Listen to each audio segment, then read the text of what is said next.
Good afternoon and welcome to another edition of Compliance in the Broadsheets, our regular take on what's in the newspapers and what we cover in our own pages of what's interest to compliance officers.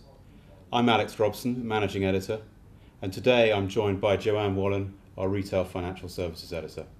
Joanne, a few things of interest today, not the least of which the coalition government yesterday announced the plans for child trust funds and its curtains.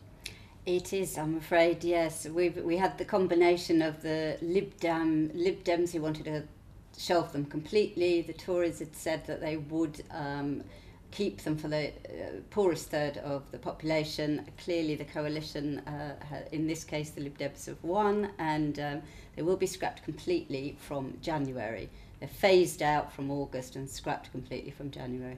And what's been the reaction of the industry to this? Well, mixed. Clearly the providers of child trust funds are very disappointed. They've been lobbying hard to get the government to try and change its mind and to keep them completely, universally for everybody, and they've lost. There are some firms in particular who do a large proportion of their business in child trust funds. The mutual sector in particular is very upset because they'll be very badly hit. On the other hand, there are those that are saying, with all the debt the country's got, we're only going to saddle our kids with debts anyway, so we're not really giving them anything with these child trust funds. Right.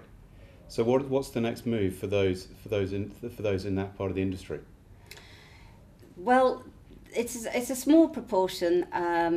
For the mutuals, I think they're going to be some sharp intake of breath and some rethink, and we may even be looking at further consolidation. I think the others are going to be lobbying hard for something to replace it, like a child ISA or some tax incentivised saving plan for children, which without child trust funds there doesn't exist at the moment. Also today in the papers we've got the details about the Queen's speech, and in particular the Queen said this morning in Parliament that the government would be introducing a bill to finally get compensation for policyholders of equitable life. Yes, I think people will be saying yet again, will we believe it until we see it? But they're talking about an independent payment scheme to look at compensating equitable life customers. This has been going on for 10 years now. Sadly, many of the people who've lost out have actually died. And the question I'm sure everybody will be wanting to know is, well, just how much compensation would they get? If you look at something like the Fair Pack Christmas fund people, they were offered 15 pence in the pound. So after 10 years, it'd be interesting to see what equitable life savers actually end up with. And I suppose the devil will be in the detail.